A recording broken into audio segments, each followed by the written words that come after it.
अस्सलाम वालेकुम, कैसे हैं आप। उम्मीद है कि सब खैरियत से होंगे। तो आज मैं बना रही हूँ प्याज के पकोड़े। ये बहुत ही मज़े के बनते हैं और बहुत ही क्रिस्पी होते हैं। तो ये कैसे बनते हैं और किन किन चीज़ों की ज़रूरत होती है, चले मैं आपको बताती हूँ। प्याज लिए 2 अदद, इसको मैंने बारीक काट लिया इस तरह से। बेसन लिया है मैंने 1 प्याली। धनिया पत्ता लिया है मैंने। लाल मिर्च पाउडर लिया है 1 टीस्पून। बेकिंग सोडा लिया है मैंने 1 पिंच। नमक हस्बे जायका। साबुत धनिया लिए मैंने 2 टेबल स्पून। एक बाउल में सबसे पहले मैं प्याज डाल दूँगी, धनिया पत्ता डाल दूँगी, साबुत धनिया डाल दूँगी, बेसन डाल दूँगी, बेकिंग सोडा, नमक और लाल मिर्च पाउडर डाल दूँगी। इन सबको मैं मिक्स कर लूँगी अच्छी तरह से। अब मैं इसमें पानी डाल के थिक सा इसका बैटर तैयार कर लूँगी। बैटर तैयार हो गया, अब मैं पकोड़े फ्राई कर लूँगी। यहाँ ऑयल मैंने गरम कर लिया अच्छी तरह से।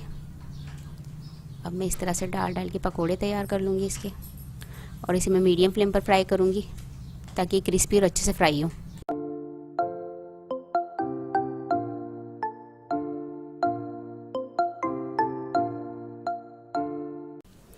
पकोड़े हमारे फ्राई हो गए, अब मैं इसे डिश आउट कर लूँगी।